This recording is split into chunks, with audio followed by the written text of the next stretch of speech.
Bom, Priscila Asbeck está aqui. Tudo bem, Priscila? Bom dia, hein? Tudo bom, bom dia. Para falar sobre essa previsão do presidente, é isso? R$2 a gasolina, R$1 o diesel?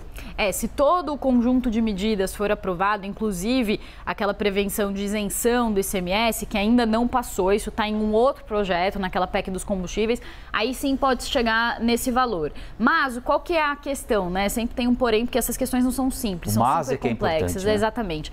Então, a previsão, até o relator do projeto tinha falado de R$1,65 no caso da gasolina e de R$1 no caso do diesel, né? Então a gente tem a isenção dos tributos federais na gasolina. Hoje a gasolina está em R$ 7,25 o litro, só os tributos federais são 69 centavos. Ao calcular o ICMS, o cálculo fica um pouco complexo porque cada estado cobra o seu ICMS. Mas então assim, no caso do Rio de Janeiro, chega a ter uma redução de 1,15. No caso de São Paulo, já é uma redução menor de 50 centavos, mas fato é, vai ter essa redução.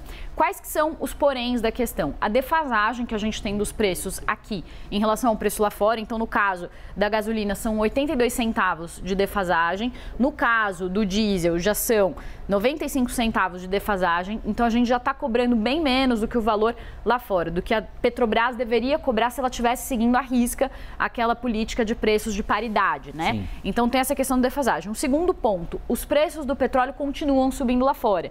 Então, hoje o petróleo está subindo mais de 1%, está passando dos $123. Tem economistas lá fora que dizem que pode chegar até $130. Então, o petróleo, que é o principal custo que influencia os combustíveis hoje, continua subindo. E tem um terceiro ponto também, Colombo, que não diz respeito só aos combustíveis, mas ao risco fiscal do país como um todo. Com essa gastança que vai acontecendo conforme as eleições se aproximam, a percepção de risco do país aumenta e a gente vê que o dólar sobe, o dinheiro sai do país e o dólar sobe.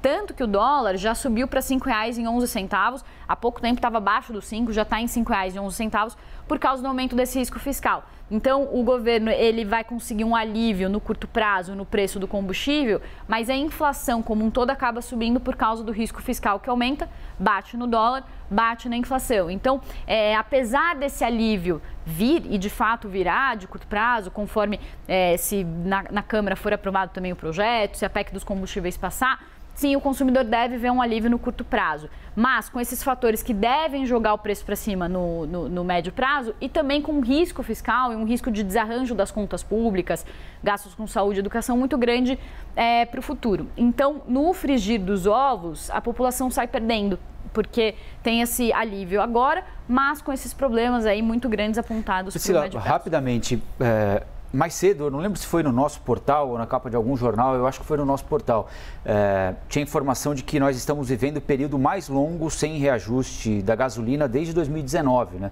Quando não tinha guerra na Ucrânia, não tinha pandemia, nenhum grande fator externo afetando a produção de petróleo no mundo, né?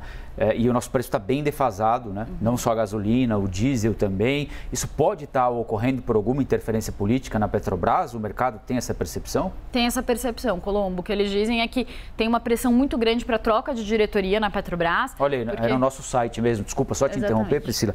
Eu lembrava de ter visto em algum lugar, não lembrava onde. Tá aqui, ó, 50 dias, quase 2 meses já. Exatamente. A gente não ficou tanto tempo sem aumento desde 2019. Março, né? A ausência de reajustes. E é isso, né? O tamanho da defasagem são esses 82 centavos, né? No caso da gasolina.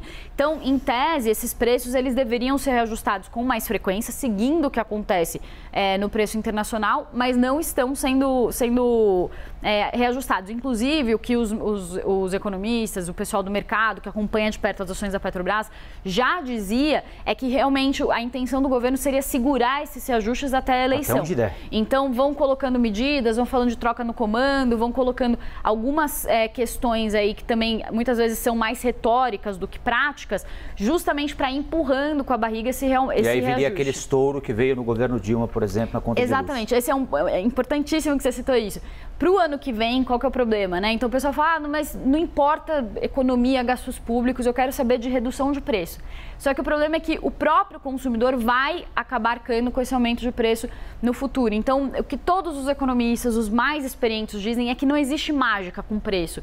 Não tem como você controlar um preço que está subindo no mundo inteiro. Petróleo é um dos preços que é mais questionado no mundo inteiro, é um dos preços que mais geram crises na história global e é um preço que não dá para controlar, porque é uma commodity que é negociada no mundo todo. O que os governos podem fazer são outras políticas públicas para amenizar esses gastos. E aí, qual que seria uma solução considerada razoável pelos economistas? Fazer um crédito extraordinário que focasse em amortizar esse preço temporariamente, mas não medidas que desarranjem os impostos e desarranjem as contas públicas também para o longo prazo, porque tem essa compensação, por exemplo, prevista para os estados em 2022, mas não tem compensação prevista para 2023.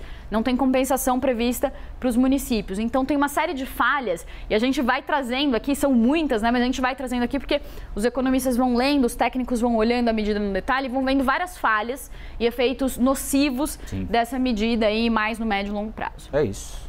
É a nossa função aqui, que a Priscila cumpre brilhantemente e cumpriu brilhantemente mais uma vez. Bem-vinda de volta.